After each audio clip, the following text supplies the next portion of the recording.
Assalamualaikum warahmatullahi wabarakatuh. Alhamdulillahi rabbil alamin. Wassalatu wassalamu ala ashrafil mursalin Nabiyyina wa maulana Muhammadin wa ala alihi wa sahbihi ajma'in. Wa ashhadu an la ilaha illallah wahdahu la syarikalah.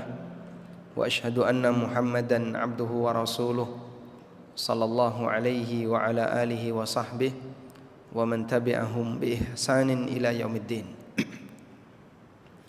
Alhamdulillah, puji syukur kita haturkan kehadirat Allah Azza wa Jalla atas rahmat dan kemudahan yang Allah berikan kepada kita sehingga kita dikumpulkan oleh Allah Ta'ala dalam majelis ilmu yang insyaallah tujuannya dalam rangka untuk mengenal Al-Quran dan hadis Nabi sallallahu alaihi wasallam lebih dekat.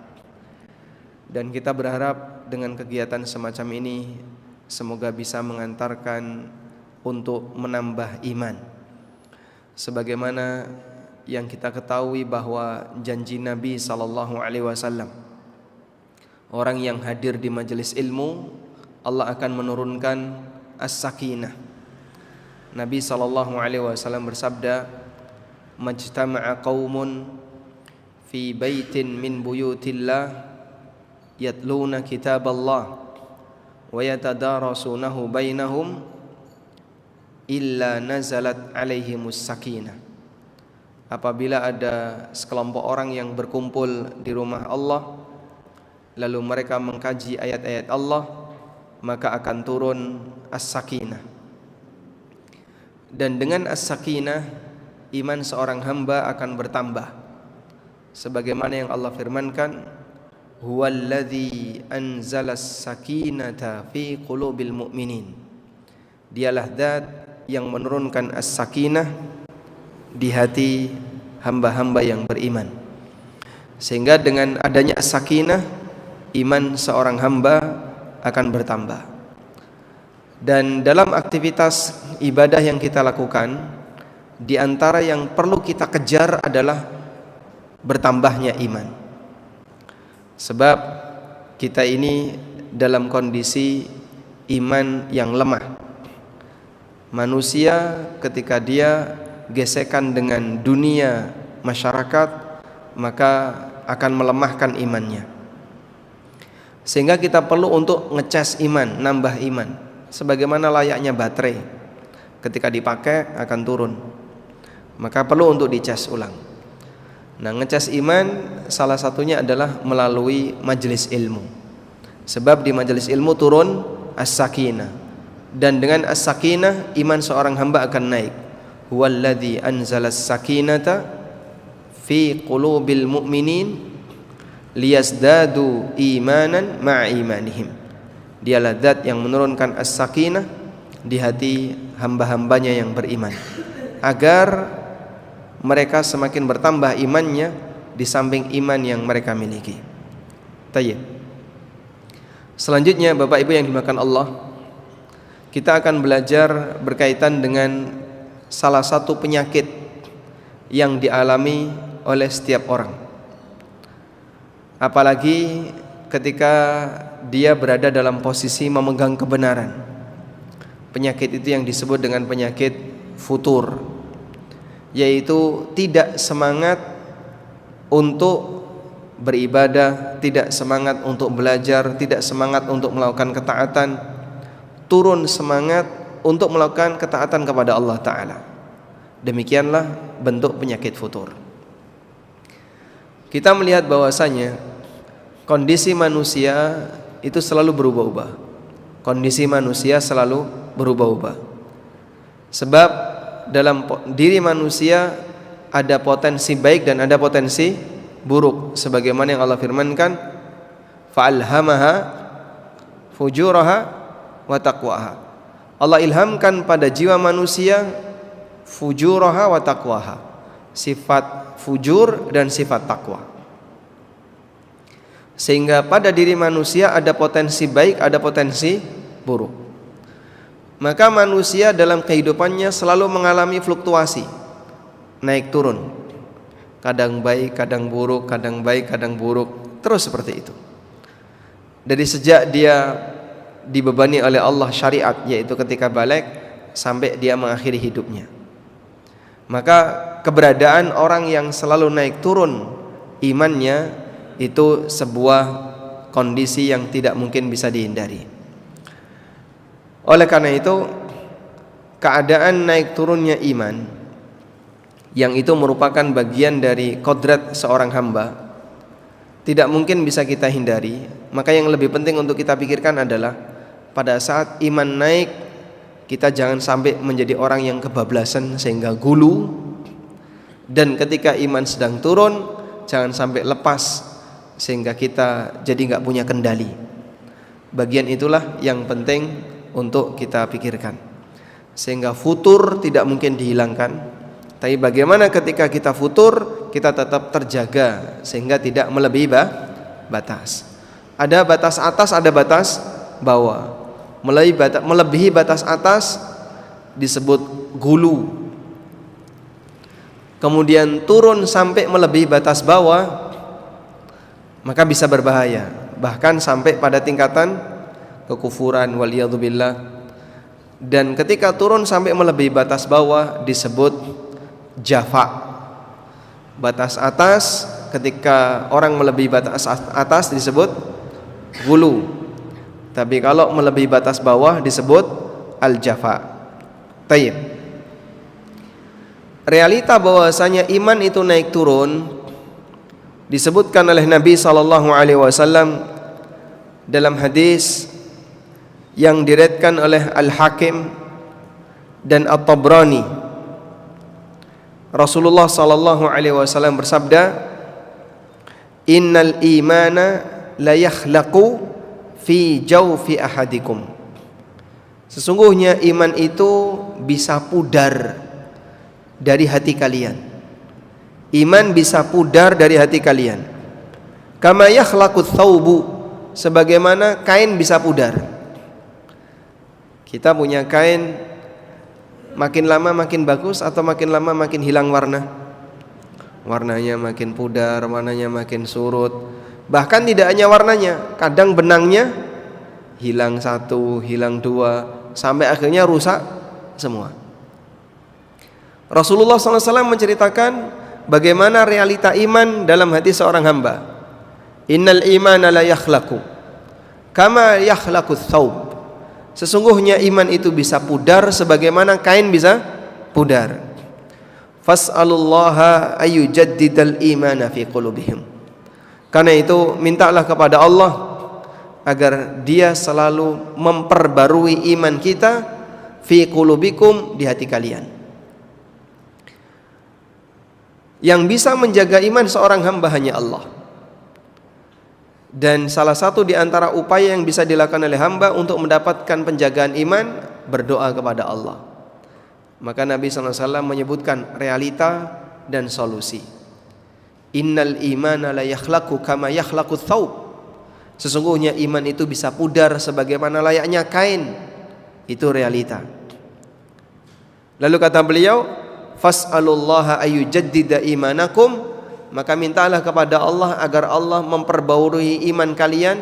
Ini solusi. Salah satu di antara cara agar iman kita terjaga dari perubahan adalah mintalah kepada Allah agar iman kita selalu diperbarui.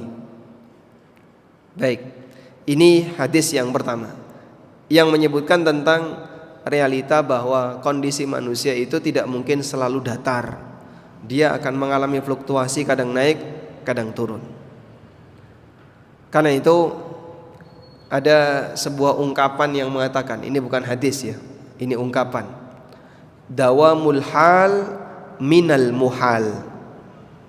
Dawamul hal minal muhal. Bertahan pada satu keadaan itu hal yang mustahil. Grafik manusia kalau datar terus seperti ini, muhal, itu mustahil, gak mungkin terjadi. Pasti yang namanya grafik itu naik turun. Baik. Kemudian Nabi SAW menyebutkan perumpamaan yang lain. Kenapa batin manusia itu terkadang imannya bertambah dan berkurang? sehingga grafik imannya kadang naik kadang turun. Kata beliau, ma minal qulubi qalbun illa walahu sahabah kasahabatil qamar. Setiap hati manusia itu suasananya sebagaimana layaknya bulan yang terang tapi tiba-tiba tertutup dengan gelapnya awan yang lewat. Bulan yang terang tapi tiba-tiba terkadang tertutup dengan gelapnya awan yang lewat. Bainamal qamaru mudhi'un id allathu sahabatun fa'adlama idza tajallat anhu fa'adha'a. Ketika cahaya itu sangat terang terbit dari bulan, cahaya bulan itu terpancar terang, tiba-tiba tertutupi dengan awan, maka bumi terasa gimana? Gelap, layaknya gelapnya malam. Ketika awan ini pergi, fa'adha'a, maka kemudian terang kembali. Hati seorang hamba seperti itu. Hidayah ada di mana-mana. Anda nonton YouTube, lihat di internet, ada banyak sekali kajian. Maka ibarat seperti layaknya bulan yang selalu memancarkan cahaya, namun terkadang ada awan yang gelap melewatinya, kemudian suasana hati kita jadi gelap. Kemudian ketika awan ini tersingkir, cahaya itu terbit kembali terang, dan demikian seterusnya. Maka seperti itu pula kondisi batin kita. Pada saat kita ini berbuat maksiat, maka cahaya hidayah yang sudah pernah kita pelajari, ilmu yang sudah pernah kita ketahui, seperti terhalang. Begitu maksiat itu berlalu, ilmu ini memancarkan cahaya kembali dan menerangi hati kita. Terus seperti itu, gelap terang, gelap terang, gelap terang. Semakin sering awan yang lewat, maka semakin sering mengalami kegelapan. Taib. Dan dalam hadis yang lain, Rasulullah SAW juga menyebutkan tentang kondisi hamba yang grafiknya naik turun.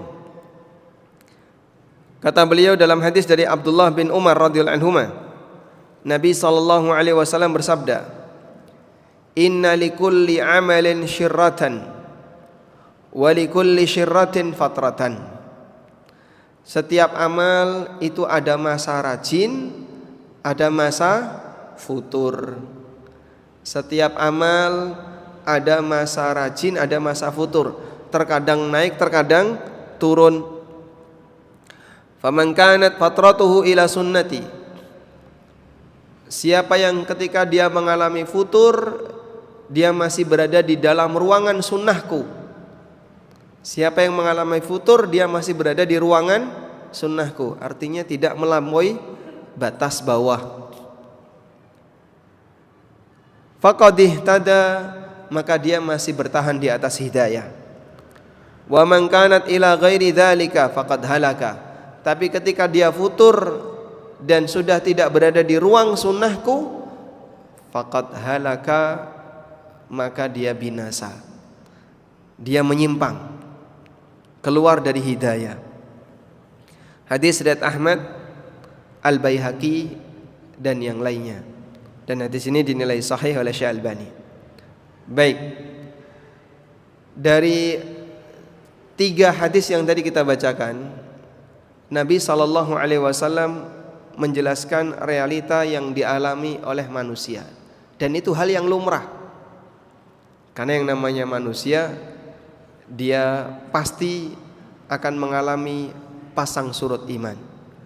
Dia beraktivitas, gesekan dengan orang, dia beraktivitas, berinteraksi dengan masyarakat, dia keluar rumah, dia ketemu maksiat, dia ketemu perbuatan jahat, bahkan dia sendiri kadang berbuat maksiat berkali-kali, kadang dia berbuat taat. Maka realita iman hamba naik turun. Realita iman hamba naik turun. Baik, coba kita ulang hadisnya. Hadis yang pertama apa tadi? Nabi SAW menyebutkan bahwa iman dalam hati itu bisa pudar sebagaimana layaknya kain. Maka kita diminta oleh beliau berdoalah kepada Allah untuk memperbarui imanmu. Yang kedua, Nabi sallallahu alaihi wasallam membuat gambaran bahwa hidayah yang kita pelajari, Al-Quran dan Sunnah yang kita kenal, itu seperti cahaya purnama. Namun terkadang jadi gelap gara-gara ada awan yang lewat. Kemudian ketika awannya berlalu kembali terang.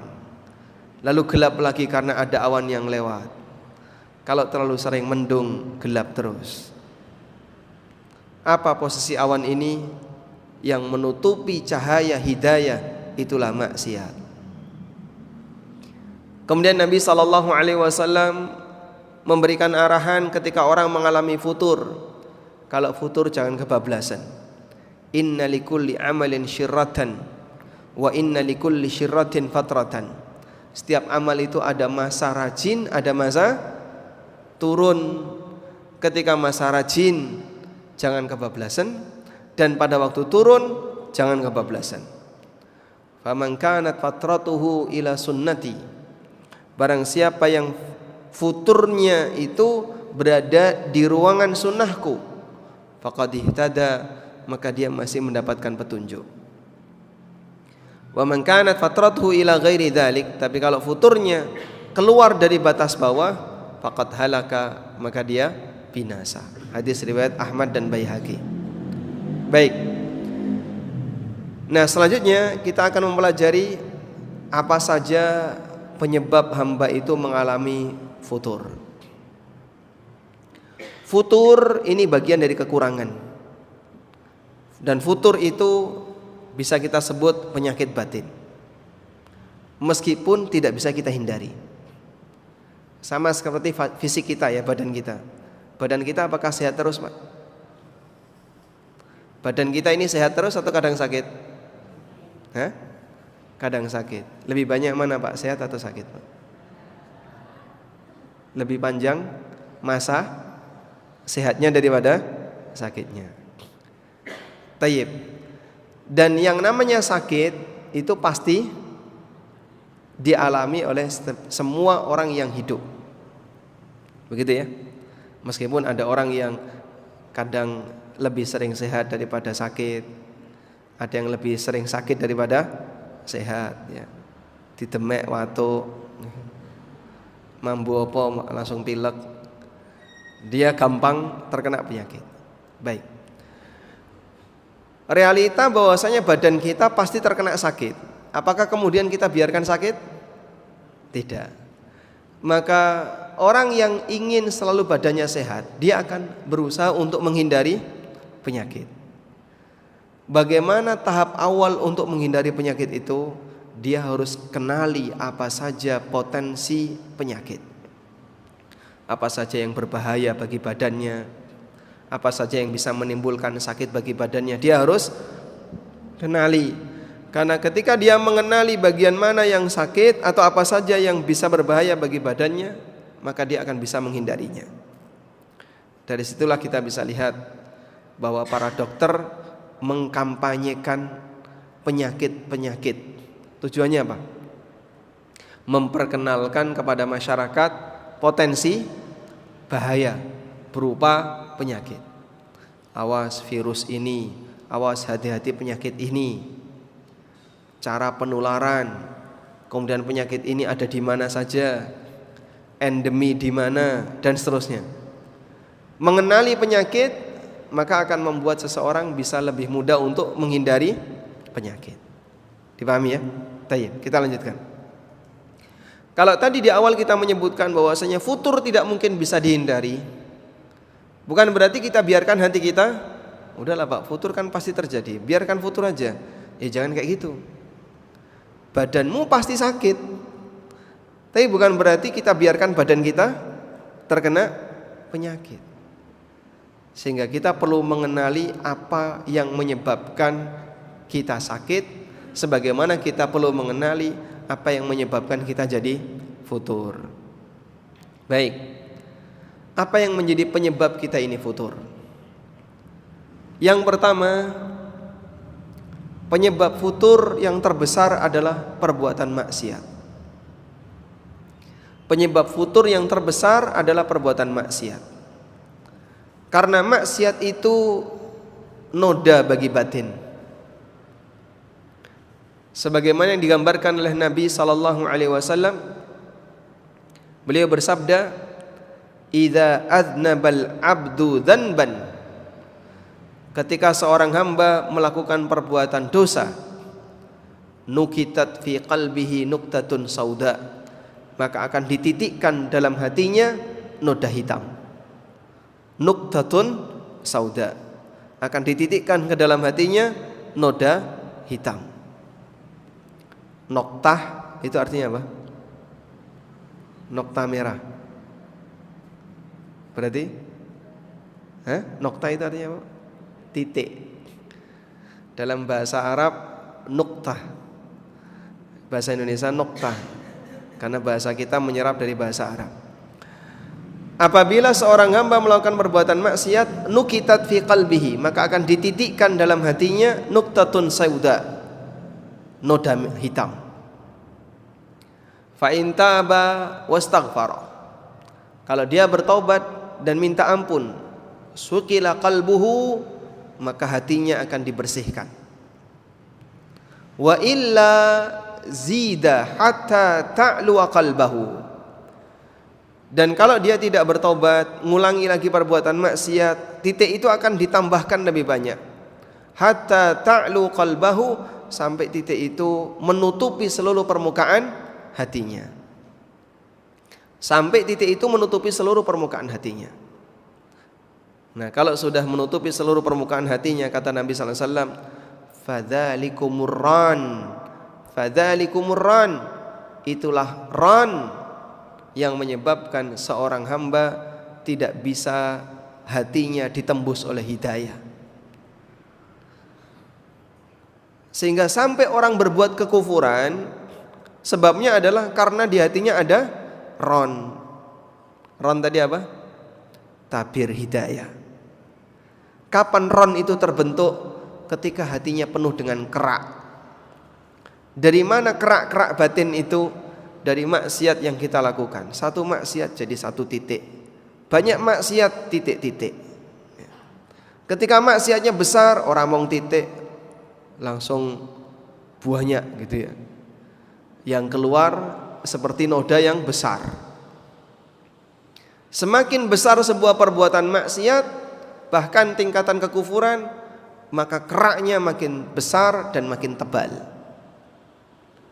Karena itu Allah Subhanahu wa taala ketika menyebutkan pelanggaran yang dilakukan oleh orang musyrikin, wa idza tutla alaihi ayatuna qala asatirul awwalin, apabila dibacakan ayat-ayat kami dia berkomentar, ini adalah asatirul awwalin, ini adalah dongeng masa silam. Jadi Quran cuma dianggap sebagai dongeng. Lalu ditanggapi oleh Allah, kalla bal, tidak demikian, sebaliknya, rana ala qulubihim ma kanu yaksibun, itu karena ada ran dalam hati mereka, ma kanu yaksibun, disebabkan maksiat yang mereka kerjakan. Sehingga dengan sebab maksiat, Quran yang demikian kuat pengaruhnya tidak bisa masuk ke dalam hatinya.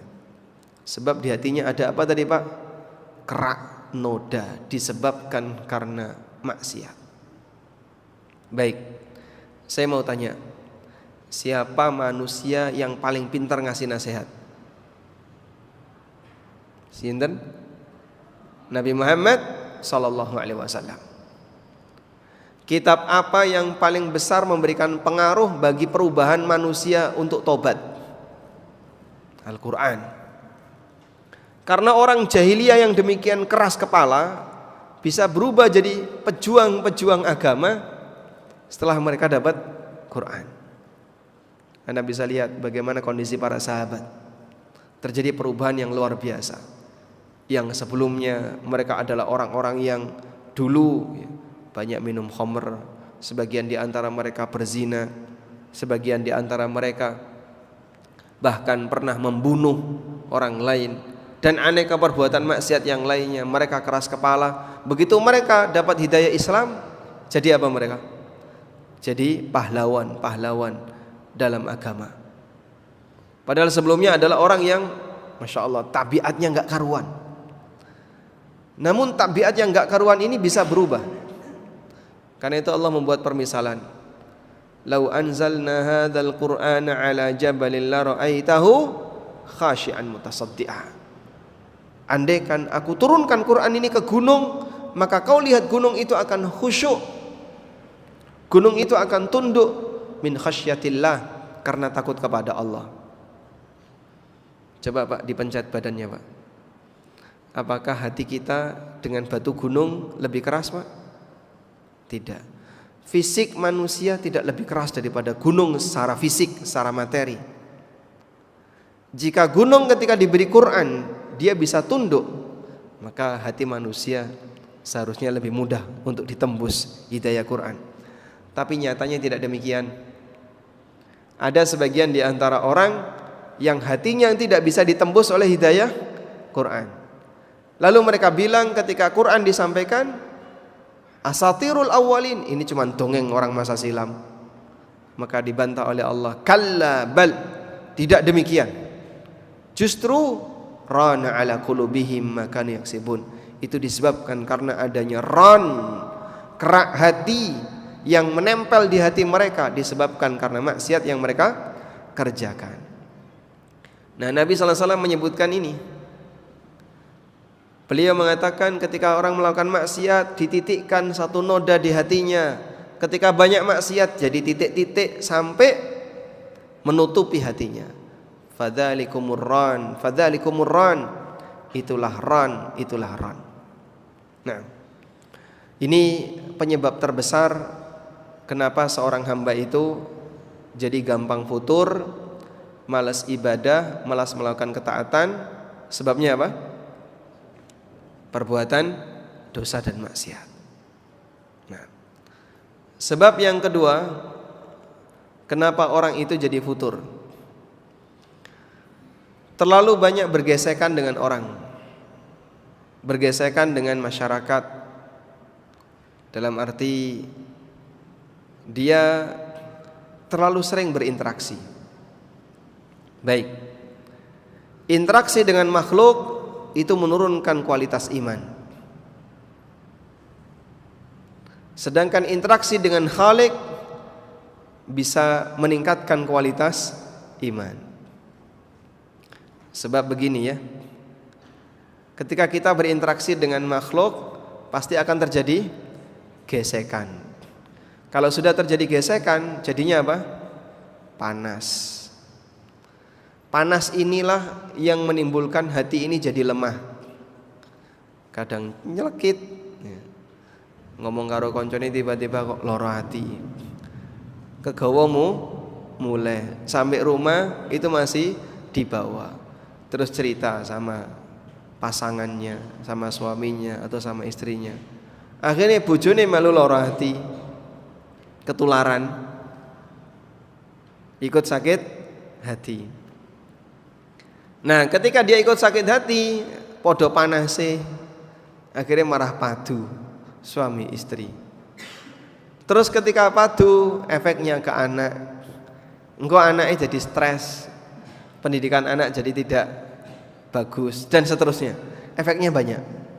Demikianlah realita ketika terjadi gesekan antar sesama hamba.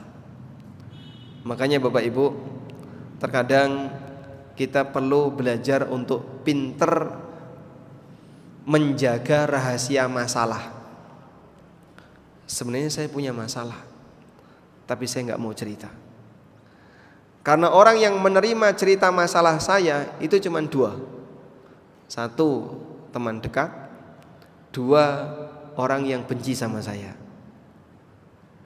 Kalau yang mendapatkan cerita masalah saya adalah teman dekat saya, orang yang senang sama saya, seperti pasangan, suami atau istri, atau anak, atau orang tua, maka saat saya cerita kepada beliau justru membebani pikiran beliau.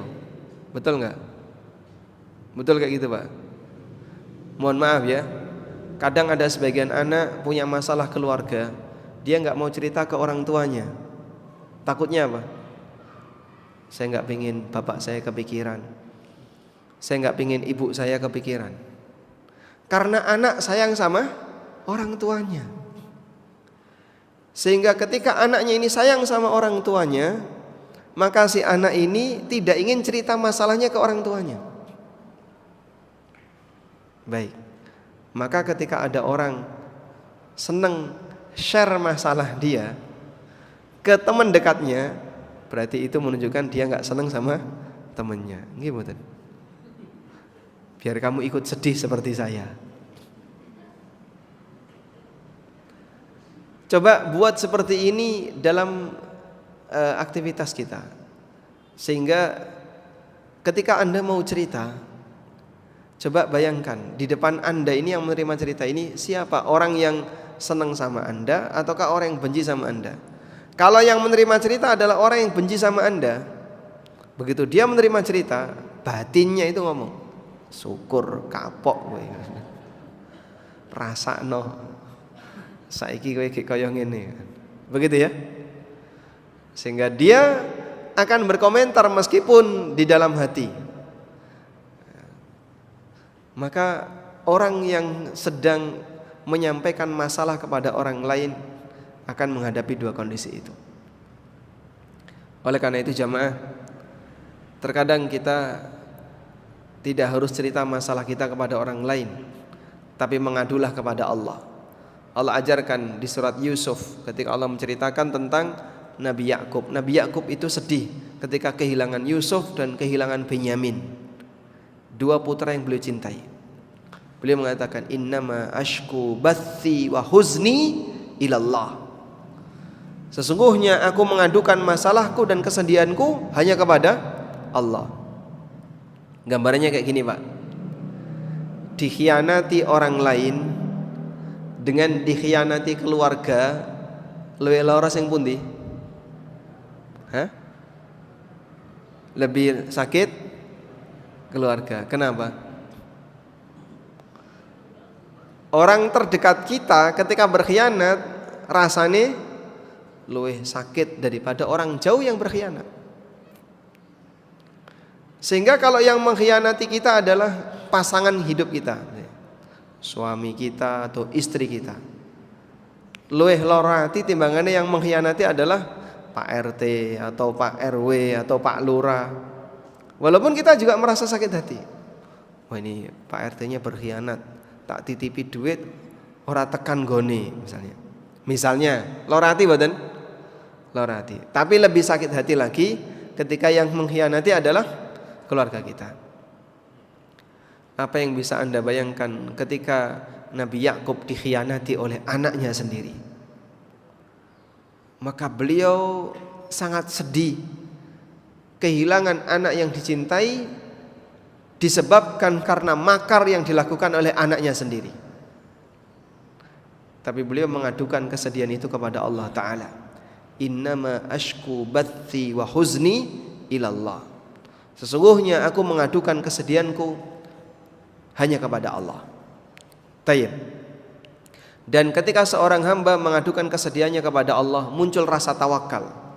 Dengan itu maka Allah akan memberikan solusi yang terbaik. Walaupun bisa jadi tidak seketika, karena Allah ingin melihat sejauh mana kesabaran hamba ini dalam menerima ujian. Dengan adanya ujian, jangan bisa berdoa lebih khusyuk. Dengan adanya ujian, kita bisa nangis di hadapan Allah dan seterusnya. Kembali ke sini. Tadi apa? Dengan terlalu sering gesekan sama orang, maka kita jadinya turun kualitas iman. Ada sebuah ungkapan, jenengan boleh tulis ungkapan ini. Ini bukan hadis ya, tapi ungkapan yang disampaikan oleh para ulama. Zikrul makhluqi da'un wa dzikrul khaliqi dawa'uhu. Saya ulang. Dzikrul makhluqi da'un wa dzikrul khaliqi dawa'uhu. Sering menyebut makhluk itu sumber penyakit. Sering menyebut makhluk itu sumber penyakit. Wa dzikrul khaliqi dawa'uhu, dan zikir menyebut Khalik itu adalah obatnya. Zikir menyebut Khalik maksudnya pripun? Bermunajat kepada Allah, membaca Al-Qur'an, berzikir dan seterusnya. Sering menyebut makhluk itu penyakit, dan menyebut Khalik itu obatnya. Baik. Karena itu jamaah, gesekan dengan orang silahkan, tapi jangan terlalu dominan. Ada model orang yang senengannya kumpul, nek gak kumpul lara weteng misalnya. Kalau nggak kumpul sirai ngeluh, sehingga arisan Senin arisan, Selasa arisan, Rebo kumpulan, Kemis dasawisma, Jumat makan-makan, Sabtu Senin pengajian. Alhamdulillah, Masya Allah. Selalu kumpul terus. Nah, nek kumpul ngobrol, kadang mohon maaf, ada sebagian orang yang merasa kesepian. Dolang ning gone koncone, gak mulai-mulai Pak, dari pagi sampai sore gak mulai. Ya mbuh masak-masak, ya mbuh ngene, ya mbuh ngene. Kalau budaya sebagian masyarakat kan berbeda-beda ya. Saya lihat budaya Jogja itu pintu tertutup. Budaya di sini pintu rumah itu tertutup. Budaya di Lamongan, di tempat saya ya, di Paciran, pintu itu selalu terbuka. Ditutup hanya kalau nggak ada orang. Kalau ada orang selalu terbuka.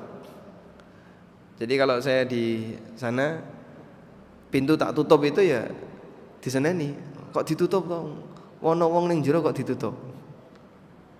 Jadi pintu ditutup dalam posisi normal itu nggak boleh, karena budayanya pintu dibuka. Dari saya kecil sampai sekarang juga masih seperti itu. Sehingga kalau pintu ditutup, nah itu pertanda orangnya nggak ada. Nah karena tradisinya pintu dibuka, maka tonggone melbu mai tonggone bludas-bludus. Ya mau nyeluk, terus melbu udah buka kulkas ya. Enggak sampai buka kulkas ya. Wis paling melebu lungguh udah. Terus ngobrol ngalor ngidul udah.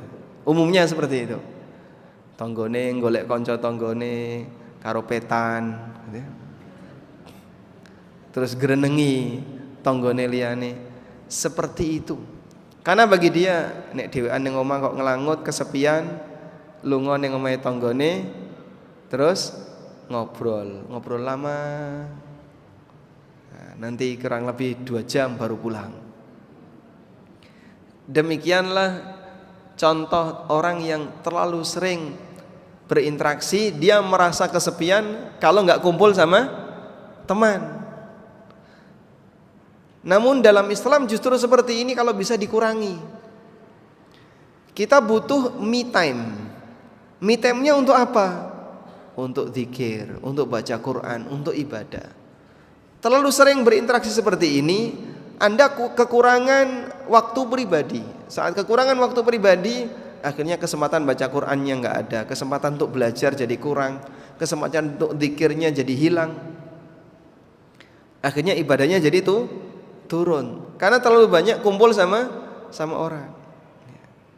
Apalagi kalau sudah punya komunitas, isinya cuman kalau nggak shopping, healing, mancing, camping.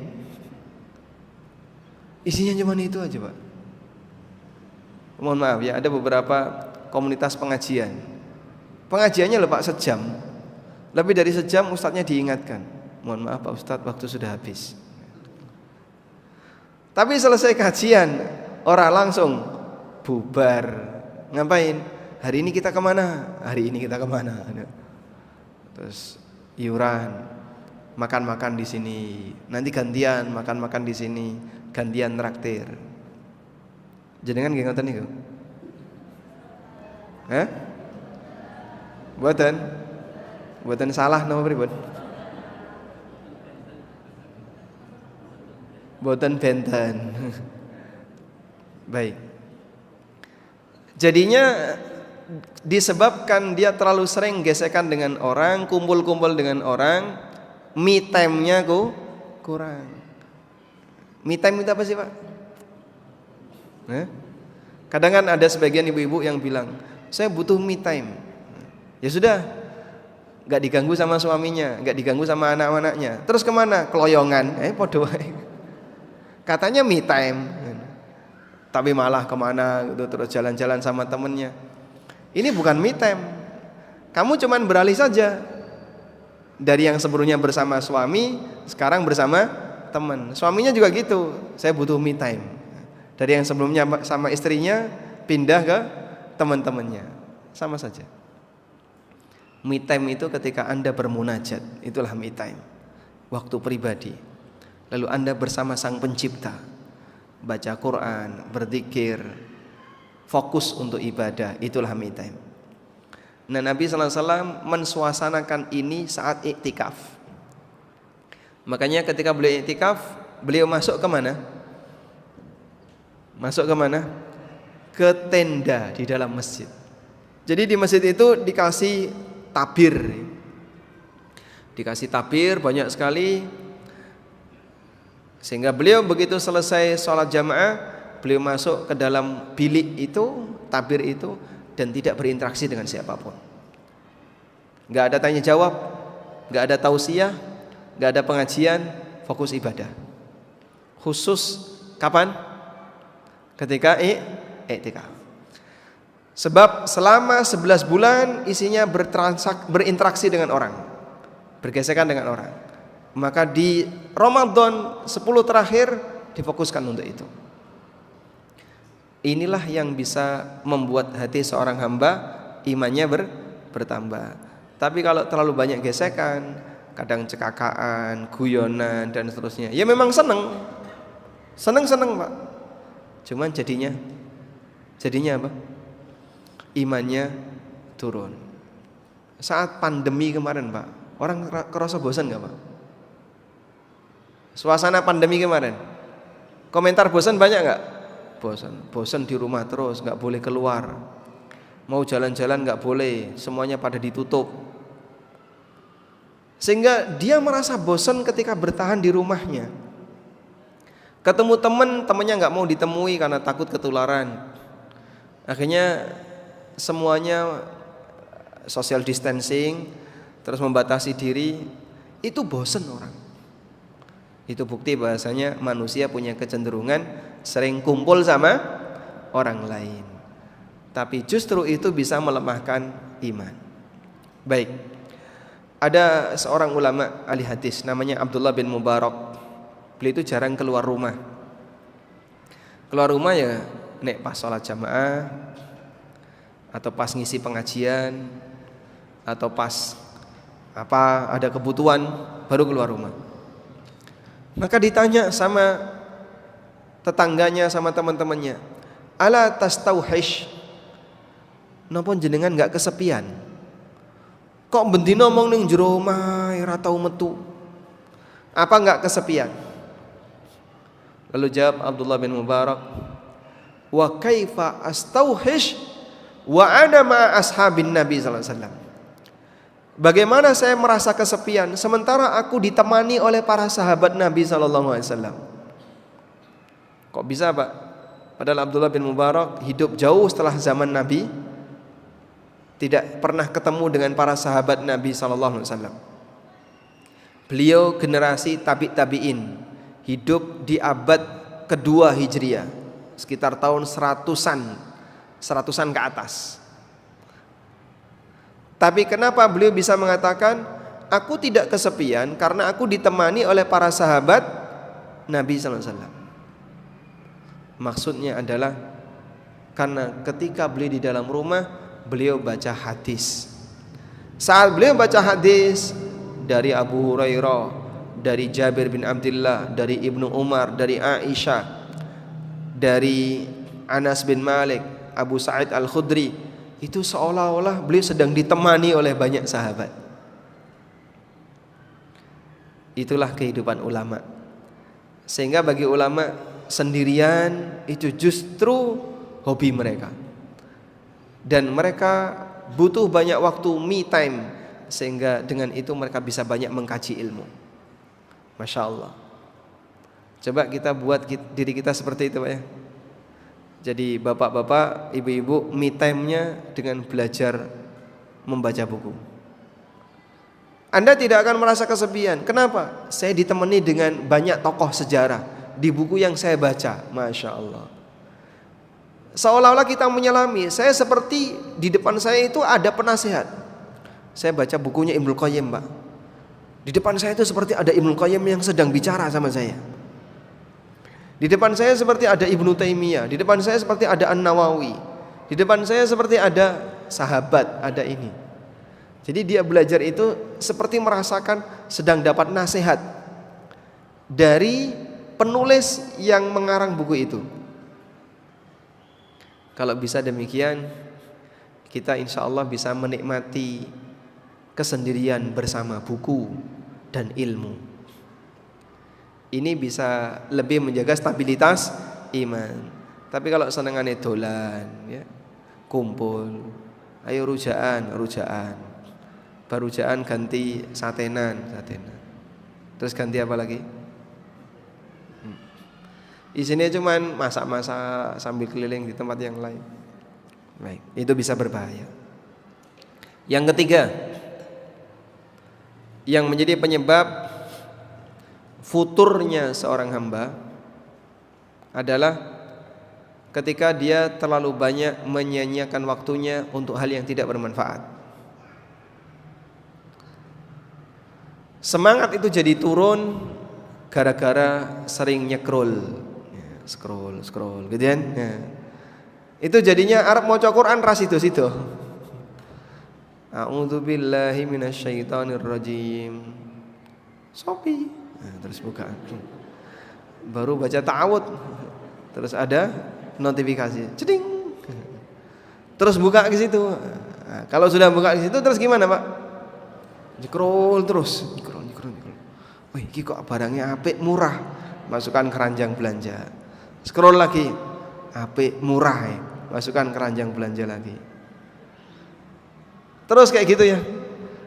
Sampai akhirnya ngantuk.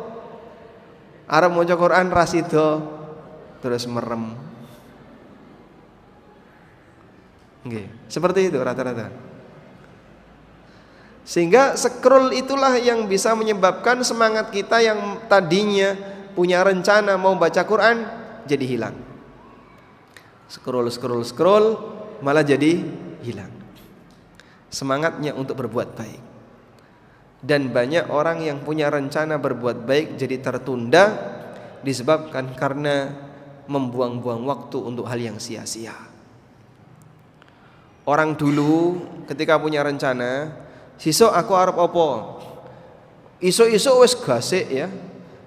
Pagi-pagi dia sudah langsung menyiapkan berangkat ning sawah, boning. Jadi tidak tertunda. Waktu mereka lebih efisien. Itu orang dulu sebelum ada HP. Orang sekarang ketika punya rencana nyantai dulu, nyekrol dulu, mepet-mepet waktu baru berangkat. Akhirnya kadang telat. Nah, hal yang sia-sia ini yang bisa menyebabkan seorang hamba jadi lemah untuk beramal, lemah dan untuk beramal. Karena itu Nabi SAW mengatakan, badiru bil a'malis salihati fitanan kaqita'il lailil mudlima. Bersegeralah untuk mewujudkan amal saleh, jangan ditunda-tunda. Fitanan karena muncul banyak, karena nanti akan ada banyak fitnah, ada banyak ujian. Kaqita'il lailil mudlima, seperti sepotong malam yang gelap.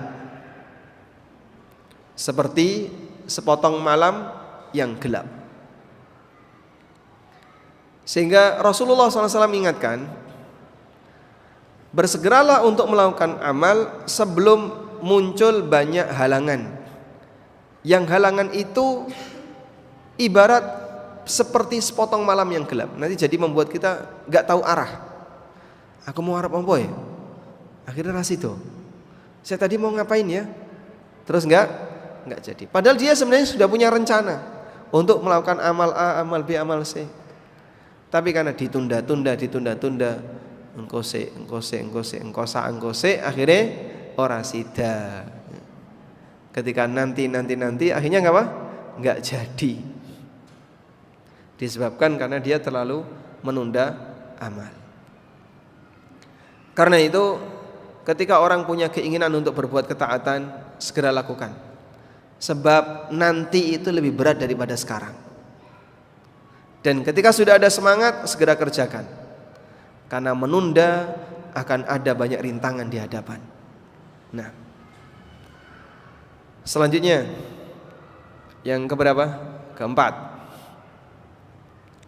Sebab kenapa orang jadi futur adalah terlalu bangga dengan kelebihan dunia, terlalu bangga dengan kelebihan duniawi, bangga dengan hartanya, bangga dengan jabatannya, kalau dia punya jabatan, bangga dengan status sosialnya, bangga dengan ABC termasuk nyun sewu nggih, bangga dengan fisiknya, kerasa lebih menawan dan seterusnya.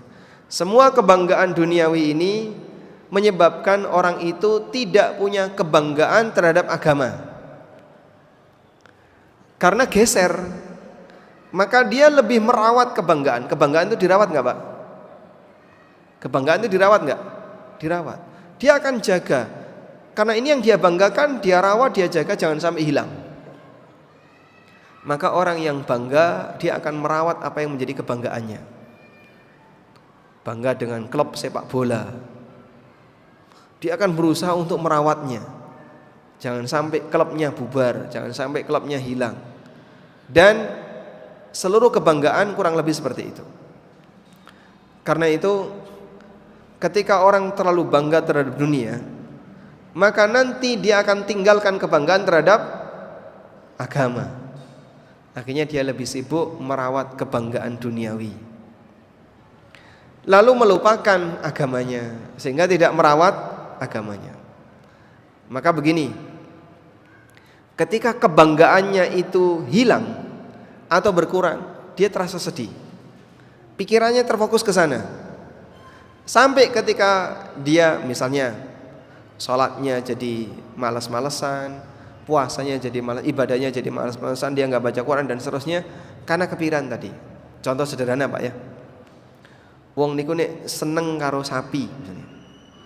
Duwe sapi bar manak, pedete lanang. Sudah? Seneng mboten? Seneng. Saking senenge esuk-esuk wis tangi. Jam 2 tangi, nilii pedete. Wah, sehat. Terus balik turu meneh.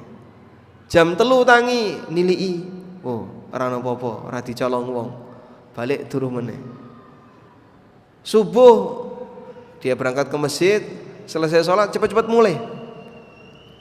Kenapa? Pengen segera ngombor sapinya. Langsung disiap godokno banyu. Godoknya jarang lah. Kemudian disiapkan air minuman sapi. Teh apa kopi? Sampai kadang wonge durung ngadus, wis ngedusi sapine, digoyang sapine. Wonge sing duwe durung adus. Jadi dia terlupakan untuk kegiatan yang lain karena terlalu bangga dengan apa yang dia miliki. Orang baru punya mobil pertama kali dan mobil itu bagus, Masya Allah, Pak. Baret saidek, Pak, lorone jero. Padahal cuma baret loh, Pak, nggak dalam-dalam itu. Apalagi kalau kena paku bolong itu. Itu cuma baret di permukaan. Tapi hatinya nggak cuma tergores, ketusuk. Sehingga sakitnya sampai dalam. Ya. Karena terlalu bangga dengan hartanya. Dan itu membuat kadang dia sampai jadi malas ibadah, arep nglakoni sholat, kepikiran terus sapinya. maka dia sholat mikir sapi, dia sholat mikir mobil, dia sholat mikir apa yang menjadi kebanggaannya. Ini contoh kebanggaan yang bisa menyebabkan orang itu jadi futur. Karena itulah bangga dalam Al-Quran itu ada dua. Ada bangga yang diperintahkan, ada bangga yang dilarang.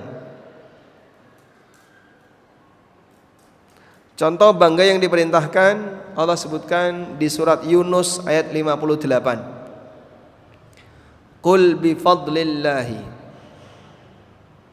Contoh bangga yang diperintahkan di surat Yunus ayat 58. Qul bi fadlillahi wa bi rahmatihi fabidzalika falyafrahu huwa khairum mimma yajma'un.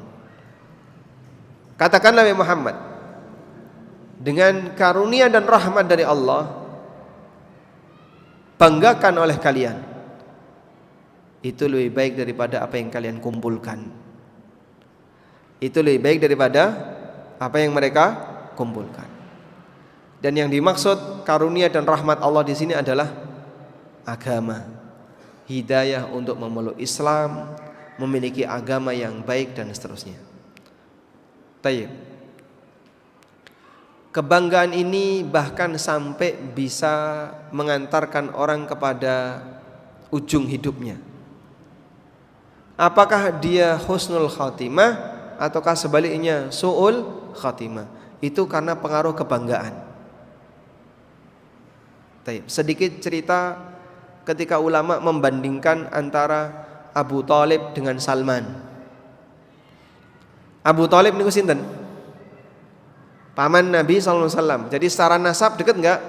Dekat. Satu rumah dengan Nabi SAW, karena Nabi SAW diasuh di rumahnya Abu Thalib. Satu zaman dengan Nabi SAW, ketemu bersama. Satu rumah, satu zaman, satu waktu, punya hubungan nasab yang dekat, sehingga secara fisik dekat, secara waktu dekat, nasab dekat, dan bahkan Abu Thalib banyak menjaga Nabi SAW.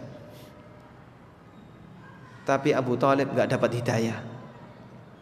Abu Thalib gak dapat hidayah. Abu Thalib mati dalam kondisi apa? Mengikuti agama paganisme. Dia tidak mau menerima dakwah Islam, walaupun dia mengakui kebenaran Islam. Abu Thalib itu punya syair yang konon syair ini ditempel di Ka'bah. Karena dulu siapa yang menang lomba syair, maka syairnya ditempel di Ka'bah. Sebab di masyarakat Arab itu banyak asy'ara, ya. Maka ada surat asy'ara. Tapi bukan pemusik, ya, penyair. Saya juga nggak tahu itu pakai kamus siapa kok tiba-tiba penyair diterjemahkan pemusik. Baik. Nah, Abu Thalib menang lomba syair. Syairnya ditempel di Ka'bah.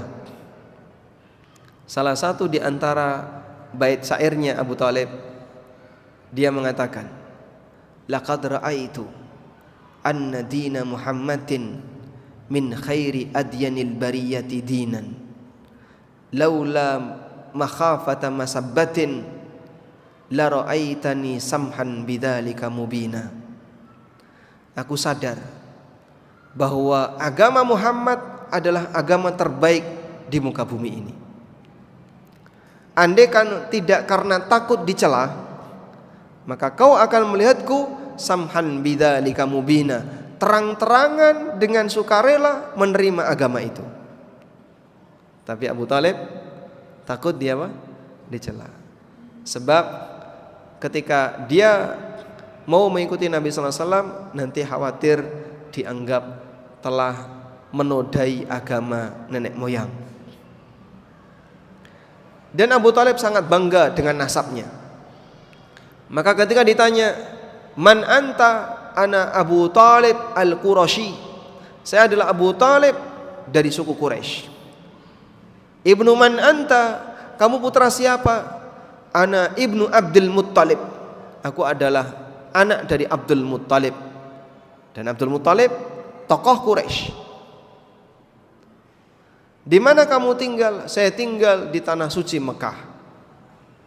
Dia membanggakan apa? Membanggakan nasabnya, membanggakan posisinya dan seterusnya. Berbeda dengan Salman. Salman aslinya Persia. Tidak punya hubungan nasab dengan Nabi sallallahu alaihi wasallam. Secara posisi jauh, nasabnya enggak ada hubungannya. Bahkan mungkin sangat jauh sekali. Dan Salman dulu tidak ketemu Rasulullah SAW awal-awal sebelum jadi sahabat. Beliau jauh dari Nabi SAW, tidak ketemu Nabi SAW. Nah, ketika masuk Islam, Salman itu jadi orang yang sangat tawadhu dan sangat membanggakan Islam. Maka saat dia ditanya, "Man anta? Siapa kamu?" "Ana muslim." Saya seorang muslim. "Ibnu man anta?" "Kamu putra siapa?" "Ana ibnul Islam." Aku putra Islam. Sudah. Enggak penting ayahku namanya siapa. Yang penting saya adalah seorang muslim. Maka Allah kasih hidayah Salman dan Allah tidak kasih hidayah Abu Talib.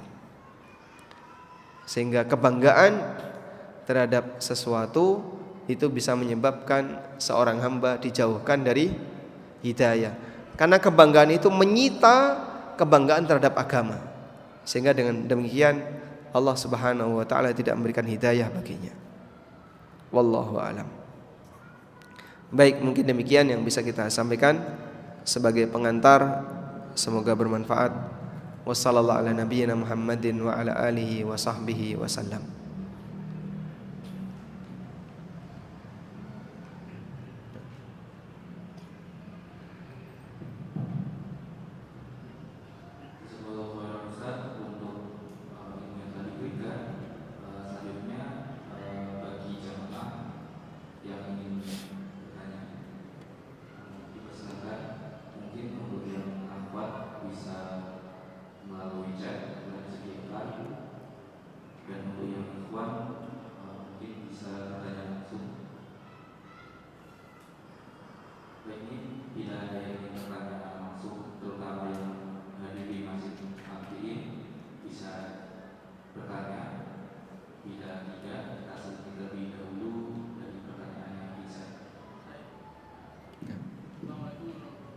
Waalaikumsalam warahmatullahi wabarakatuh.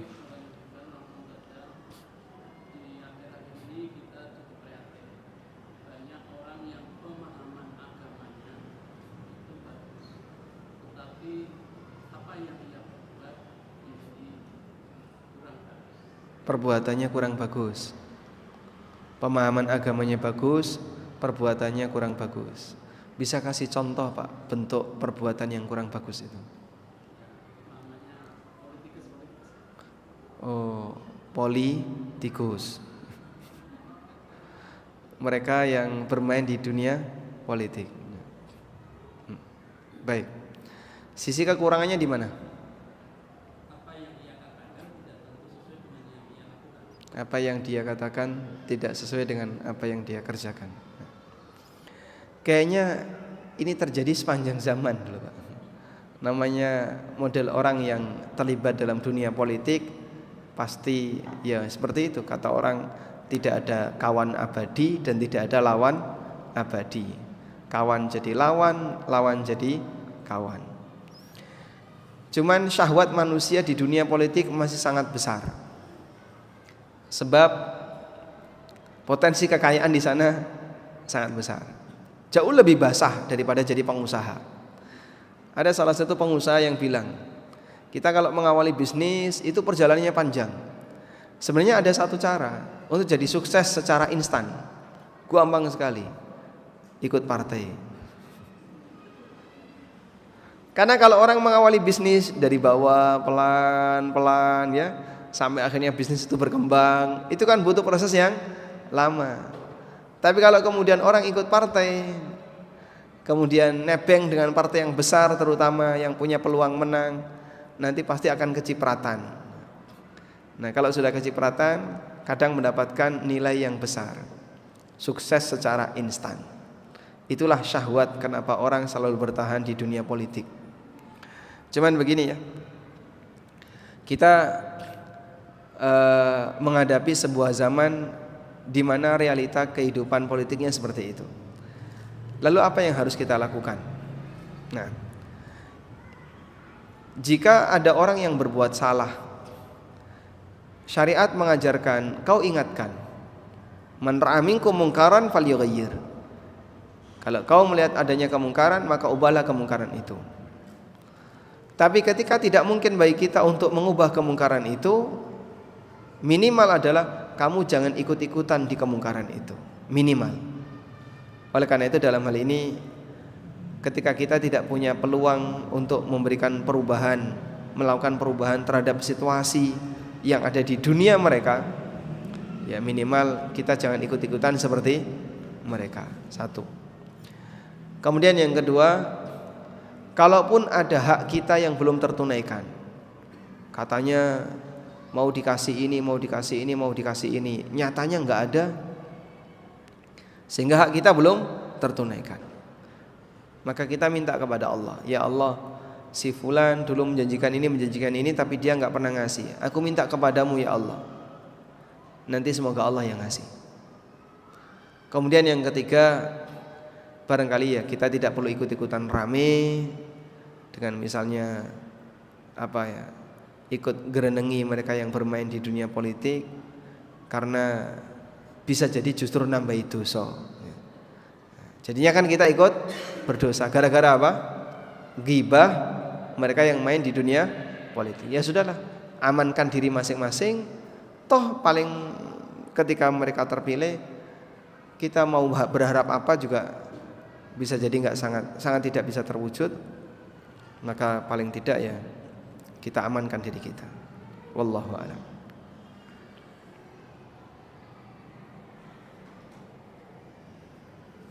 Nah, silakan.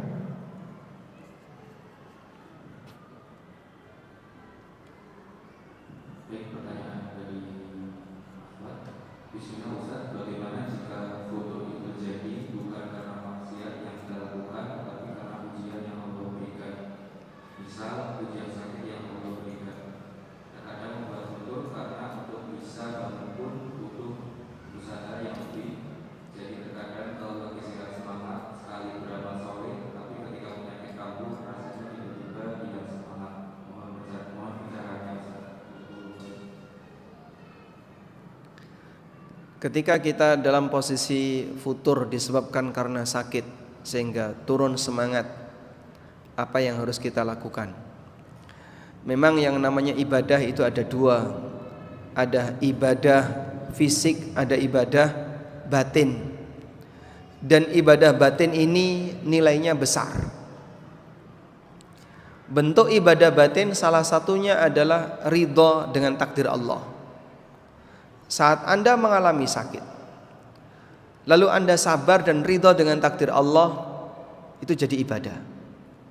Dan dengan sebab ini maka sakitnya akan jadi kafarah dosa. Nabi SAW bersabda, ma yusibul abda min nasabin wala wasabin wala hammin wala ghammin hatta syaukata yushakuha illa kafarallahu biha khatayahu. Apabila menimpa seorang hamba berupa rasa sakit, capek, bingung, stres, pusing, sampai duri yang menancap pada dirinya, illa kafarallahu biha khatayahu, maka semuanya akan Allah jadikan sebagai kafarah untuk dosa-dosanya. Jadi Anda yang sedang sakit punya ibadah khusus, yaitu ibadah apa? Sabar menjalani sakit. Rasanya kok berat, Pak. Sirai mumet, arep melu tahajud ra iso, Pak. Jadinya lemah ibadah kita. Turun ibadah kita. Nah, saat ibadah kita turun, Allah gantikan ibadah yang baru. Apa itu? Sabar. Karena jenengan sedang diuji dengan sakit. Maka sabar karena diuji sakit, ngerontokkan dosa. Bisa menghapus dosa. Allah jadikan sebagai kafarah. Makanya kalau ada orang sakit terus kita menjenguk, kita dianjurkan untuk membaca apa? La ba'sa tahurun insyaallah.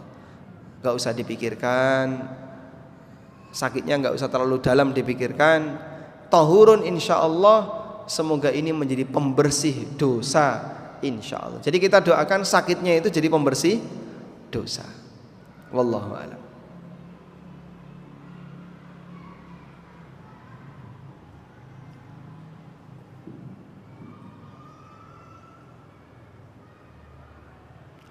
Cukup?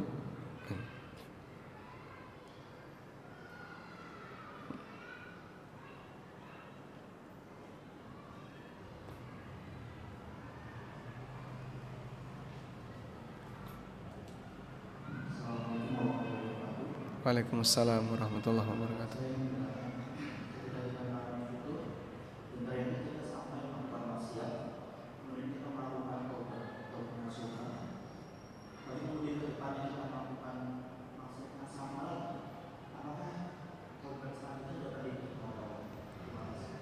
Nah, jika kita mengalami futur lalu kita maksiat, kemudian kita tobat dengan serius, tobat nasuha, lalu maksiat lagi, apakah tobat berikutnya akan diterima? Pertama begini, tobat itu amal yang terpisah, bukan amal yang satu kesatuan. Sebab amal itu ada dua, ada amal yang satu kesatuan dan ada amal yang terpisah. Amal yang sifatnya satu kesatuan, jika batal di bagian ujung, batal di bagian depan. Ada orang puasa 5 menit sebelum maghrib mengalami haid, bagaimana nasib puasanya? Batal, walaupun kurang 5 menit. Sedih nggak kayak gitu? Waduh Pak Ustadz, sedihnya luar biasa. Sehingga dia merasa jengkel, wah kenapa nggak dari pagi tadi? Sudah nggak makan nggak minum sampai jam maghribnya misalnya jam 5:30, ini tinggal 5 menit tiba-tiba keluar haid, maka puasanya batal. Nah, dalam kondisi ini ibadah puasa adalah ibadah satu kesatuan. Contoh sholat 4 rakaat dari takbiratul ihram sampai menjelang salam nggak ada masalah. Menjelang salam tiba-tiba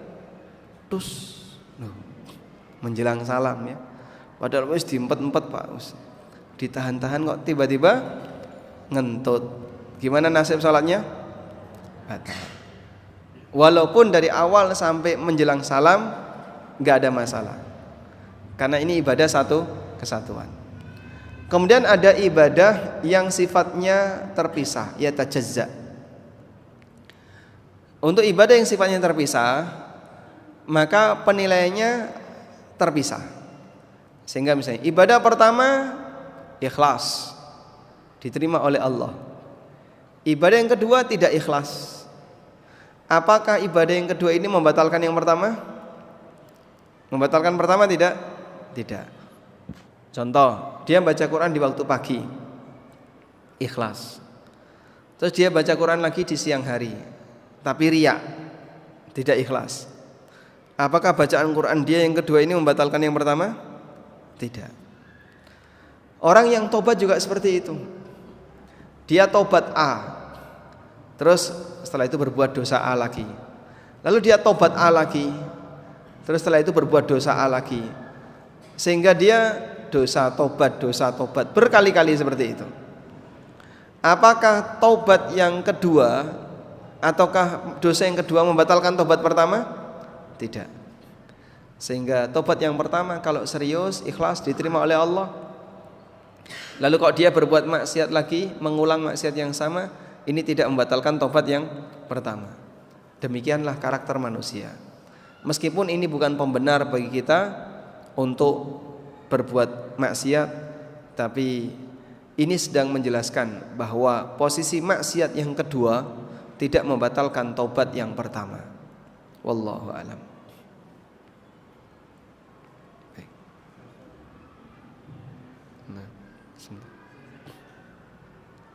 Ada langsung, silakan langsung aja Pak. Waalaikumsalam warahmatullahi wabarakatuh. 6 bersaudara, nggih. Di luar tema? Berarti di luar masjid? Atau di baik, gimana?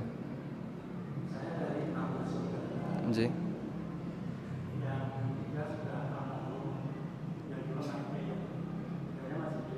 Nggih.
Biasanya jatuh untuk saudara yang masih hidup.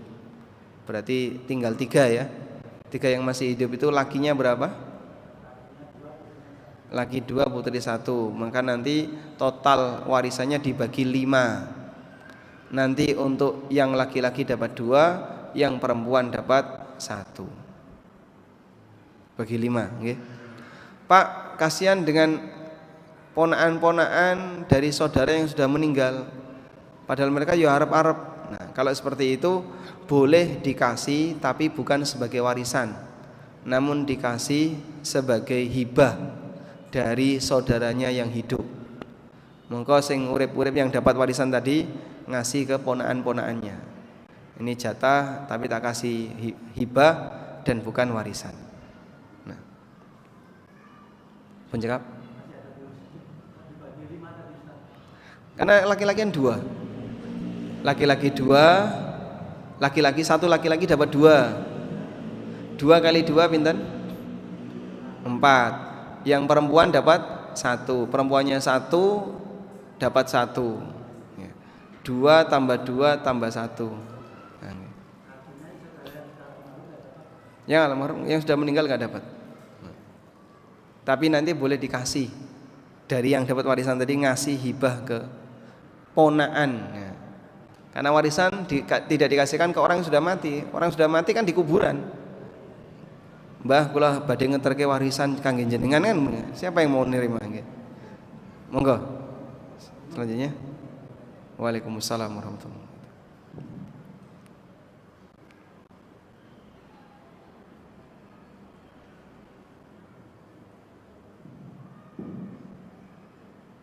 Masih ada? Baik.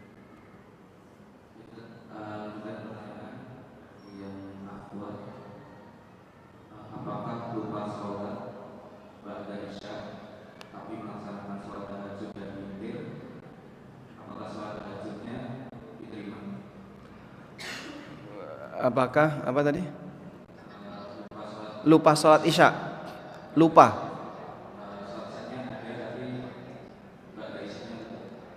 Oh, tidak melaksanakan ba'da isya tapi tahajud. Baik. Tahajud dan witirnya diterima sebab ba'da isya hukumnya sunnah dan dia tidak berdosa. Bahkan jangankan lupa, sengaja misalnya dia setelah isya tidak ba'da isya, kemudian tidur terus tahajud, ketika bangun dia witir, maka dia tidak berdosa karena ba'da isya sifatnya apa? Anjuran. Meskipun sholat rawatib itu nilainya sangat tinggi, maka kalau bisa jangan sampai ditinggalkan. Nah, Waalaikumsalam warahmatullahi.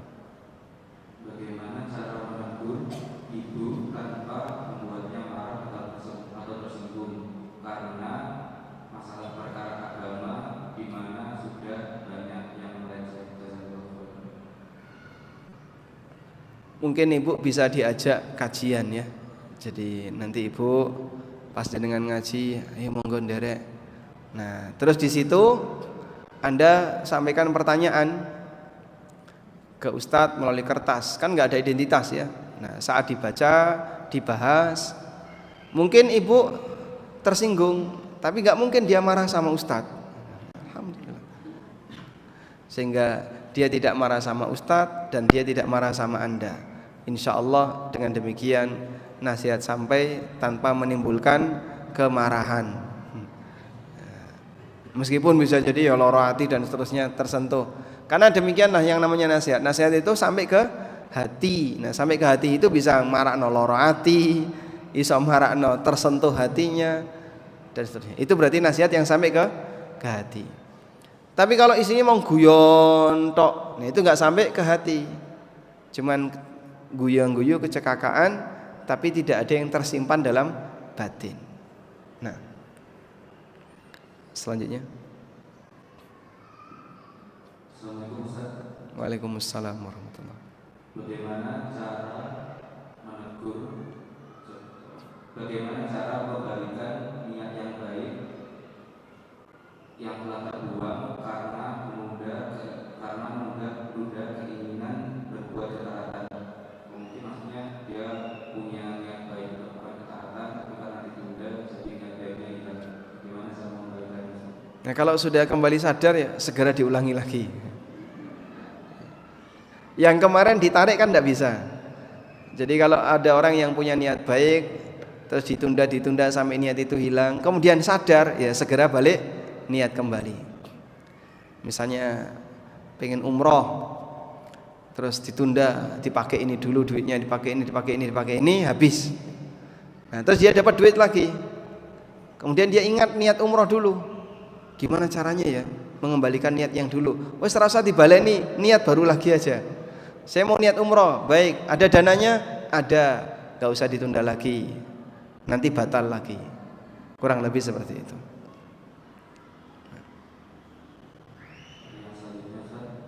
Bagaimana caranya agar ibadah dan imannya menjadi kokoh dan kuat? Setelah kita mengenali penyakit futur tadi ya, bagaimana caranya agar ibadah kita jadi kokoh, iman kita jadi kokoh? Pasca kita mengenali futur, kemudian penyebabnya, selanjutnya Anda berusaha untuk hindari penyebabnya. Sehingga setelah kita tahu penyebab futur A, B, C, berarti solusinya adalah hindari penyebab-penyebab futur ini. Nah, kalau sudah sampai terjadi futur, dilakukan pengobatan dengan cara rajin datang ke majelis ilmu yang bisa memberikan nasihat. Di Mesir itu ada seorang syekh yang ketika ceramah beliau itu bisa bikin nangis jamaah, termasuk ketika khutbah Jumat. Jadi yang nangis itu yang nangis banyak sekali, sampai terkenal di kalangan orang Mesir. Siapa yang pengen nangis datang ke khutbah Jumatnya syekh ini. Beliau adalah Syekh Muhammad Hasan. Khutbahnya bagus-bagus, sehingga akhirnya jadi tanda, siapa yang pengen nangis datang ke forumnya Syekh Muhammad Hasan, nangis nanti dia. Karena terkadang disentuh bagian dalam batin ya, cuman mohon maaf pakai bahasa Arab ya, dan tidak bisa diterjemahkan, susah ya, karena panjang. Baik. Nah, kurang lebih seperti itu keberadaan majelis ilmu itu bisa membuat seorang hamba jadi bisa memperbarui imannya. Seperti di awal tadi ya, iman akan bertambah dengan kita diberi sakinah, dan sakinah itu turun saat kapan? Saat di majelis ilmu. Wallahu a'lam. Baik, mungkin itu yang bisa kita bahas. Sekarang jam 10.37, barangkali Anda harus beraktivitas yang lain. Semoga apa yang kita bahas ini bermanfaat. Wassallallahu ala nabiyyina Muhammadin wa ala alihi wa sahbihi wa sallam. Wa akhiru da'wana alhamdulillahi rabbil alamin. Subhanakallahumma wa bihamdika asyhadu an la ilaha illa anta astaghfiruka wa atubu ilaik. Wassalamualaikum warahmatullahi wabarakatuh.